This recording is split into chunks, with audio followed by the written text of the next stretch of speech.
출애굽은 영어로 엑소더스라고 합니다. 이 말은 두 단어가 합쳐진 말입니다. 엑스는 밖으로이고 호도스는 길이라는 뜻입니다. 출애굽이라고 하는 것은 그동안 인간들이 열심히 다니던 오래된 옛길을 폐쇄하시고 하나님께서 새롭게 여시는 길을 엑소더스라고 합니다. 이번 코로나 사태로 인간들이 열심히 갔던 오래된 길을 하나님께서 폐하고 계십니다. 그리고 하나님께서 새로운 길을 열고 계십니다. 현 인류가 한 번도 가지 않은 길이라면은 그동안 우리들이 알았던 지혜로는 도저히 갈 수 없는 길이 됩니다. 오로지 하나님의 지혜로만 가야 하는 그러한 길입니다. 이 산상수훈이라고 하는 것은 인간의 지혜를 폐하시고 하나님의 지혜를 가르치는 구체적인 삶의 방식이 수록된 것입니다. 매주 전하는 이 예수님의 산상수훈의 교훈을 마음에 새기시고 삶으로 구현하실 때 약속하신 대로 30배, 60배, 100배 결실이 생길 것입니다. 그 복을 누리고 베푸시기를 간절히 바랍니다. 호프라는 남자가 있습니다. 그에게는 11살 된 딸이 하나 있는데 불행히도 백혈병에 걸리고 말았습니다. 아버지는 그 딸을 위해서 정말 열심히 기도했습니다. 기도의 응답을 받은 것일까? 백혈병이 조금씩 호전되었습니다. 그 소식을 듣고 너무나 기쁘고 감사했습니다. 그런데 엉뚱한 데서 일이 터지고 말았는데 병실병연균에 감염되어서 딸이 그만 갑자기 목숨을 잃고 만 것입니다. 딸의 죽음을 모른 채 축하 케이크를 사들고 병실에 들어선 아버지 호프는 망연자실하지 않을 수 없었습니다. 이미 딸이 숨진 상태로 있었기 때문입니다. 그는 그 케이크를 들고 항상 기도해 왔던 그 교회로 발걸음을 옮겼습니다. 그리고 그는 예배당 중앙에 걸려있는 십자가를 향해서 케이크를 던졌습니다. 케이크는 가시면류관 바로 아래 떨어졌고 형형색색의 크림이 예수님의 얼굴 위로 흘러내렸습니다. 가슴이 아프면서도 불경스레 들리는 이 이야기는 필립 얀시의 내 안에 하나님이 없다는 그 책에 수록되어 있는 내용입니다. 그런데 정말 하나님께서 그렇게 하신 것일까요? 하나님은 전지전능하시며 기도는 산을 움직이는 능력이 있으며 믿는 자에게는 능치 못할 일이 없으며 하나님께서는 우리의 기도를 다 들으신다는 말을 수도 없이 들어왔습니다. 자, 그렇다면은 여러분들의 그 많은 기도들이 모두 다 하나님의 응답을 받으셨습니까? 그렇지 않습니다. 응답받지 못한 기도가 훨씬 더 많을 것입니다. 그렇다면은 응답을 받지 못한 이유가 과연 무엇일까요? 기도와 정성이 부족했던 것일까요? 도대체 무엇이 잘못된 것일까? 혹시 우리가 하나님에 대해서 근본적으로 잘못 알고 있는 것이 아닐까요? 혹시 복음에 대해서 우리가 오해하고 있는 것이 아닐까? 생각해 보셔야 합니다. 욥은 하나님께서도 인정하시는 의인 중에 의인이었습니다. 그런데 사랑하는 자녀들이 한꺼번에 몰사당해 버립니다. 그 많은 재산을 잃고 그것도 모자라서 욥 자신이 병이란 병은 다 걸려버렸습니다. 사랑하는 아내마저도 하나님을 욕하고 죽으라는 저주를 남기고 떠나버립니다. 욥은 당연히 억울할 것입니다. 어쩌면은 호프라는 그 아빠보다도 훨씬 더 억울했을 것입니다. 욥은 그래서 하나님께 항변합니다. 그러나 하나님으로부터는 아무런 응답이 없었습니다. 길고 긴 항변 끝에 드디어 하나님께서 욥 앞에 나타나셨습니다. 그리고 욥에게 물으십니다. 무지한 말로 이치를 어둡게 하는 자가 누구냐? 너는 대장부처럼 허리를 묶고 내가 네게 묻는 것을 대답할지니라. 그리고는 하나님께서는 욥에게 질문을 퍼붓기 시작하셨습니다. 내가 땅에 기초를 놓을 때 네가 어디 있었느냐? 이 엄청난 고난과 고통이 왜 자신에게 임한 것이냐는 욥의 질문은 완전히 무시하시고 하나님께서는 60개가 넘는 질문을 퍼붓기 시작하셨습니다.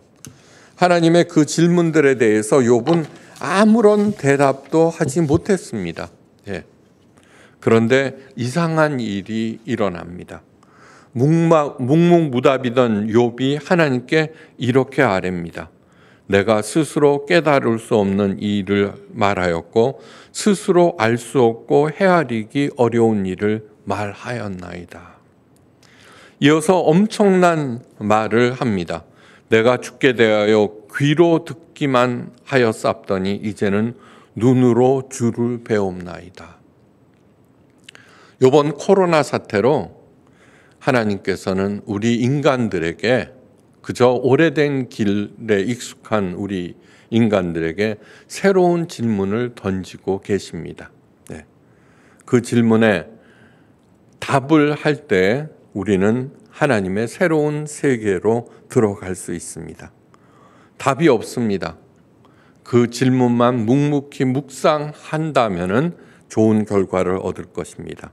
의문과 원망으로 가득 찼던 욥은 하나님의 질문을 들으면서 자신도 모르는 사이에 오히려 모든 의문과 의심은 아침 해에 안개에 거치듯 사라졌고 억울함은 봄볕 눈 녹듯이 사라졌습니다.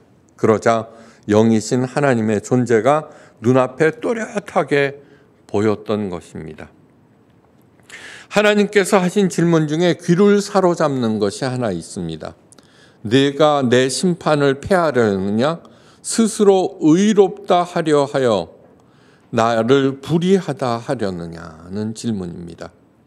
아무리 억울하고 이해할 수 없는 일이 내게 일어나고 설사 내가 그 일을 당하였다고 할지라도 하나님은 절대로 불의하지 않으시다는 것입니다.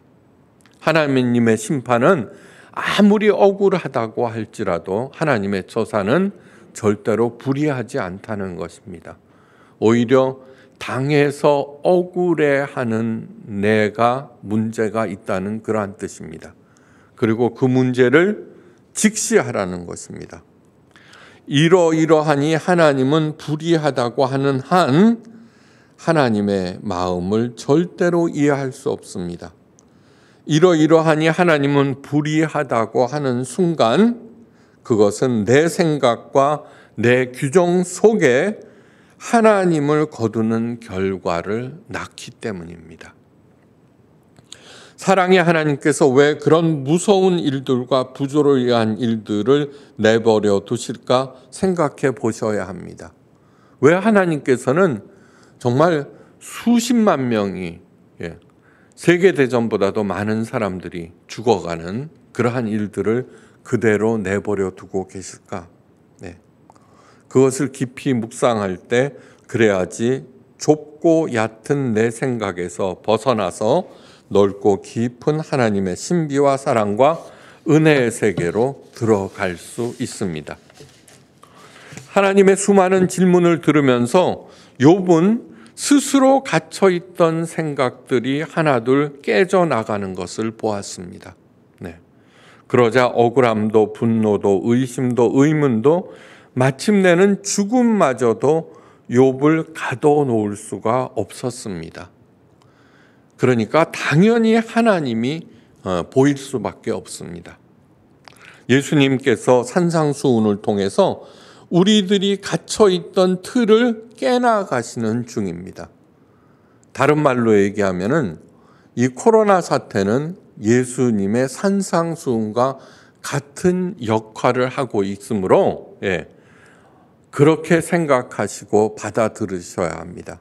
산상수훈이 있다는 것은 그에 대한 가장 적절한 삶의 방식, 그것을 가르쳐주고 있기에 우리는 걱정할 필요가 없습니다.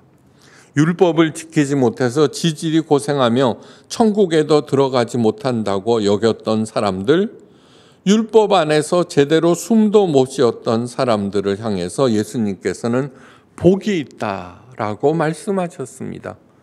첫 번째 틀을 깨버리신 것입니다. 이어서 빛과 소금이다라고 말씀하시면서 두 번째 세계로 인도하고 계십니다. 이어서 그 무시무시한 바리새인들, 수많은 율법들을 만들어서 지켜야 한다고 가르쳤던 바리새인들보다 그 의가 낫지 아니하면 천국에 들어가지 못한다고 말씀하셨습니다. 이 얘기는 다른 말로 얘기하면 이런 것입니다. 두 번째 문을 열어주신 다음에 세 번째에 가서는 오히려 더 큰 무거운 문을 꽝 하고 닫으시는 그런 것처럼 보입니다. 그들에게 예수님께서 이렇게 말씀하십니다. 내가 율법이나 선지자나 폐하러 온 줄로 생각하지 말라. 폐하러 온 것이 아니라 완전케 하려 함이로다.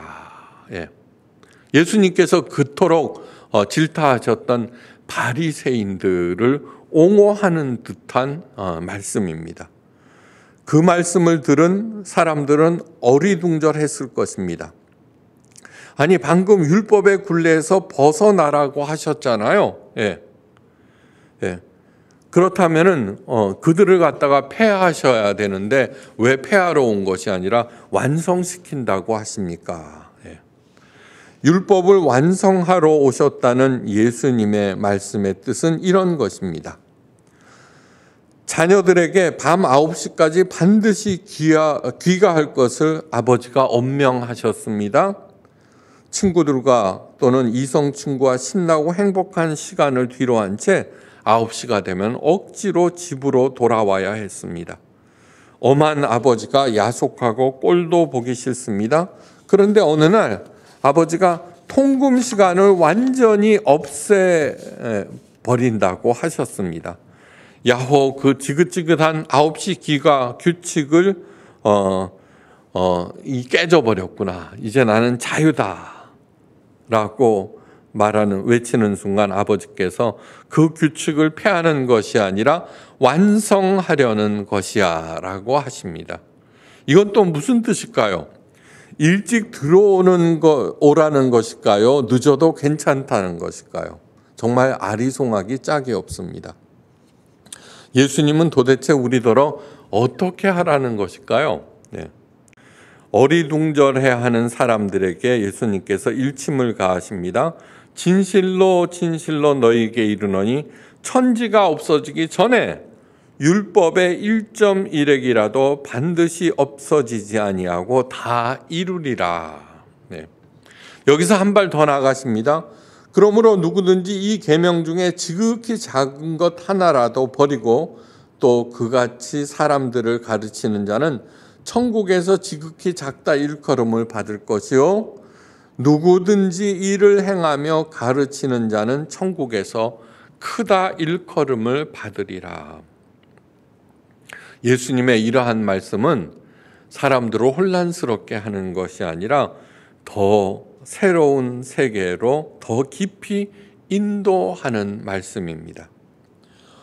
예수님의 말씀을 올바로 이해하고 그래서 예수님께서 인도하시는 새로운 세계로 들어가기 위해서는 율법과 계명의 본질에 대해서 올바로 인식하셔야 합니다. 모든 율법의 중심이요 근간은 바로 십계명입니다. 십계명. 주로 신명기와 레위기에 지켜야 할 율법들이 망라되어 있습니다. 그것들을 유대 종교 지도자들과 바리새인들이 2134개로 확대해 놓았습니다. 이 2134개의 시행세칙에 대해서는 일단 무시해도 됩니다. 그러나 율법의 근간이 되고 중심인 십계명은 반드시 숙지하셔야 합니다. 나 외에 다른 신을 내게 있게 말지니라. 운상을 만들지 말라. 하나님의 이름을 망령되이 일컫지 말라. 안식일을 거룩하게 지키라. 내 부모를 공경하라. 살인하지 말라. 간음하지 말라. 도적질하지 말라. 내 이웃에 대해서 거짓 증거하지 말라. 내 이웃의 것을 탐내지 말라. 이것이 십계명입니다. 살인하지 말라. 앞으로 이제 이 십계명에 대해서 구체적으로 예수님께서 설명하고 계십니다. 살인하지 말라는 것은 사람을 죽이는 것을 얘기하는 것이 아니라 나중에 아시겠지만 사람들을 비판하고 반대하고 욕하는 것 자체, 사람들의 생명을 갖다가 이렇게 파괴하는 것을 일는 일체의 행위를 살인이라고 하는 것입니다. 간음이라고 하는 것은 바람 피우고 하는 그런 것이 아니라 사람의 생명을 사랑이 없이 이용해 먹는 모든 행위들을 간음이라고 하셨습니다. 1.1획도 없어지지 않는다는 말씀은 이 십계명의 내용은 어떤 상황에서도 지켜야 한다는 그런 뜻입니다. 세상이 변했다고 우상을 만든다든가 안식일을 아무렇게나 지키거나 부모님을 공경하지 않아도 되는 것이 아닙니다. 우상은 부처님 이렇게 말하는 것이 아니라 우상은 하나님보다 더 소중하게 여기는 모든 것들이 우상입니다. 다 이루리라는 것은 이 완성의 주체가 우리가 아니라 하나님이라고 하는 의미입니다. 어느 누구도 십계명을 완전하게 지킬 수 없습니다. 하지만 언제나 우리가 지향해야 하는 방향을 알려줍니다. 이 십계명은 첫 번째 삶의 이정표가 됩니다. 삶의 이정표. 우리들이 머릿속에다가 십계명을 갖다가 다 이게 숙지하고 있으면은 뭐냐 그러면은 우리 삶의 내비게이션이 돼서 우리를 갖다가 하나님으로 인도해 버립니다. 또한 십계명은 하나님의 은혜와 하나님의 세계를 알려주는 그 범위를 알려주는 울타리입니다. 울타리. 이 울타리는 낮고 느슨합니다. 그래서 얼마든지 넘나들 수 있지만 그러나 하나님의 은혜의 세계를 벗어나는 순간 무슨 일이 일어나느냐 그러면 우리들의 안전은 더 이상 보장되지 않습니다. 이렇게 십계명의 두 가지 기능 잊어서는 안 됩니다. 이정표 그리고 울타리. 그런데 바리새인들은 바로 이 이정표와 울타리를 무엇으로 만들었느냐 그러면 2134개나 되는 철장을 만들고 그 안에 사람들을 가둬놓아 버렸습니다. 그걸 갖다가 뚫고 나갈 수도 없습니다. 그러한 것이 바로 바리새인들의 잘못입니다. 이 울타리를 벗어날 때도 있고 또한 대부분이 벗어나 있습니다. 그러나 걱정하지 않아도 됩니다. 왜요? 이정표가 있기 때문입니다. 너 지금 잘못 가고 있어. 그래서 십계명을 숙지하고 있으면은 잘못된 길도 이렇게 바로 돌아갈 수 있다는 것이 됩니다. 그리고 돌아오기만 하면 됩니다. 이 혼돈의 세상을 사는 우리들에게 이정표와 울타리를 주신 하나님이 정말로 고맙고 감사하고 또한 그분을 사랑해야 합니다. 율법과 복음의 관계, 다시 말해서 율법과 산상수훈의 예수님의 가르침을 극명하게 보여주는 예화가 하나 있습니다. 바리새인들이 만든 율법과 예수님께서 가르쳐 주신 산상수훈.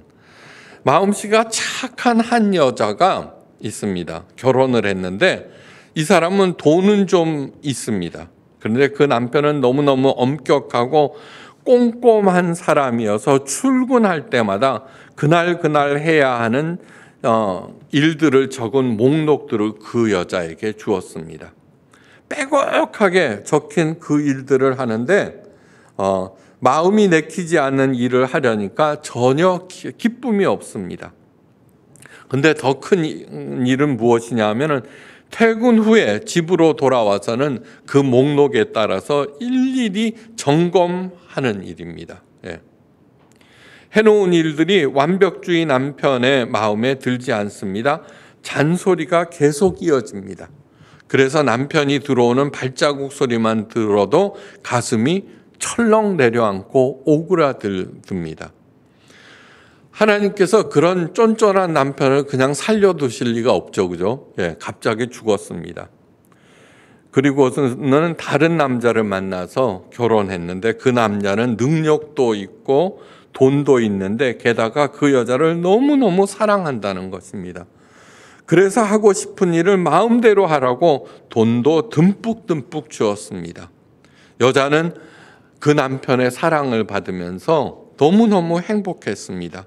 착한 그 여자는 그 사랑스러운 남편을 기쁘게 하기 위해서 굳은 일도 마다하지 않았습니다. 하루는 창고를 정리하다가 낡은 상자를 발견하였는데 그 상자를 열어보니까 전 남편이 매일 자신에게 주었던 목록들이었습니다. 불현듯 전 남편의 그 쫌스러움이 떠올랐습니다. 그리고 혼자말로 이렇게 중얼거렸습니다.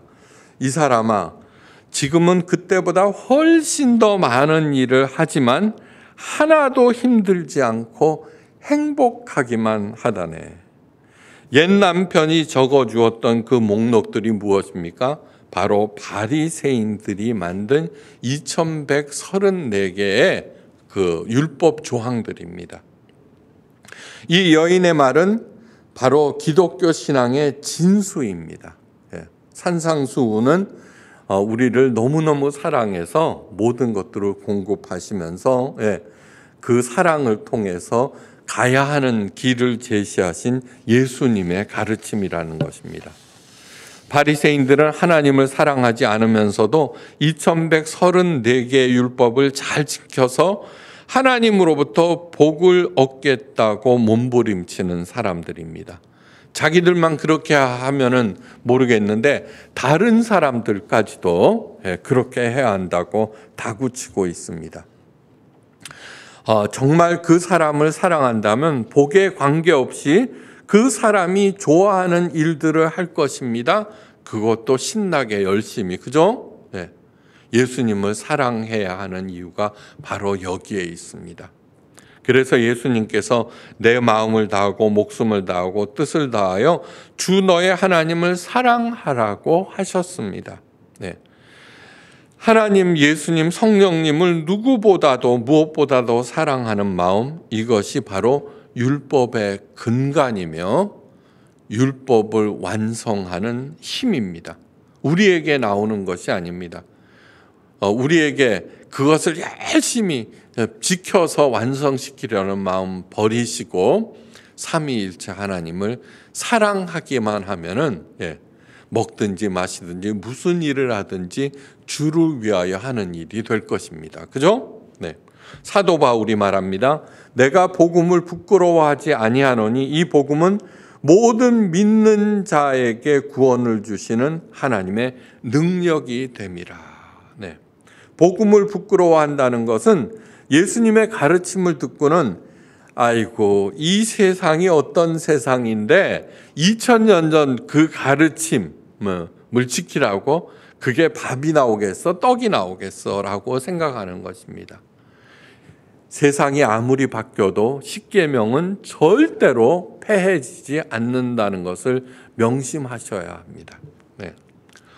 복음을 부끄러워하는 가장 대표적인 사례는 성경의 가르침을 모두 복받는 수단으로 바꿔놓은 기복주의입니다. 모세가 말합니다. 내 하나님 여호와를 위하여 쌓은 단 곁에 아무 나무로든지 아세라상을 세우지 말며 자기를 위하여 주상을 세우지 말라. 내 하나님 여호와께서 미워하시느니라. 아세라는 누구냐 하면은 바알의 엄마입니다. 바알을 낳은 엄마. 예. 번영의 신을 대표하는 여신입니다. 하나님을 위한 제단에 자기를 위한 번영의 신을 세우지 말라는 것입니다.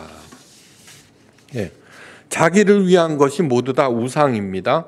여러분, 자기를 위한다는 것을 한자로 볼까요? 사람 인자에다가 위할 위자죠. 사람 인자 더하기 위할 위자 하면은 사이비 위자가 되어버립니다. 가짜. 예. 그러니까 다시 말해서 하나님만 섬기지 오직 하나님을 통해서 내가 복을 얻겠다라는 생각을 버리라는 얘기입니다. 그러면 하나님은 복을 안 주시나? 아니요. 하나님께서 하시는 모든 처사를 이 세상에 일어나는 모든 불행과 고난 다 포함해서 하나님의 처사로 겸손히 받아들일 때 그 불행과 고난을 통해서 내 자신을 보게 되고 하나님의 지혜와 능력을 얻게 된다는 것입니다. 네. 하나님을 번영의 신과 함께 섬기지 말라는 것이며 하나님께 집중하라는 것입니다. 하나님을 가장 사랑할 때 하나님의 마음이 보이기 시작하고 하나님과 마음이 합한 사람이 될 때 먹든지 마시든지 하나님의 영광을 위하여 저절로 살게 됩니다. 그 착한 여자가 그 굳은 일도 마다하지 않는 이유는 뭐예요? 사랑하는 남편을 위해서 하기 때문입니다. 그래야 할 때 하나님께서는 나를 온전한 하나님의 자녀로 세우시고 마침내 완전한 구원을 이루어 주십니다. 내가 하나님의 능력을 덧입어서 늘 말씀드리는 에이레네의 복이 내 삶 안에서 구현된다는 것입니다. 발라흐 효과라는 것이 있습니다.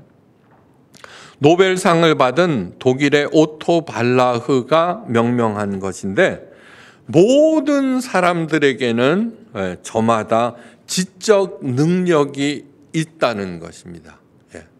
그러니까 장애인도 그다음에 중환자들도 모두 다 지적 능력이 있다는 것입니다. 그러므로 첫 번째 해야 할 일은 그 능력을 찾고 개발하는 것입니다. 내가 이렇게 아픈데 무슨 그 능력을 찾고 낳는 것이 최고지. 그것을 개발한다는 것이냐 이렇게 하시겠지만 아니요, 그것을 마음에 품는 것이 중요합니다. 두 번째로는 그 능력은 장점과 약점이 있다는 것입니다. 그러므로 장점을 강화하고 약점을 갖다가 이렇게 피하면은 그 효과가 극대화된다는 것이 발라흐 효과입니다. 우리들은 무엇인가 잘하면은 자기가 다 잘하는 줄 알죠. 그래서는 그 능력, 효과가 극대화되지 못하고 반감되어 버립니다. 어떨 때는 강점보다 약점이 더 강력하여서 강점들을 다 잡아먹는 경우가 굉장히 많습니다. 다시 말해서 내가 아무리 열심히 일해도 신뢰를 잃어버리면 그것이 완전 폭삭 무너지는 거와 마찬가지입니다.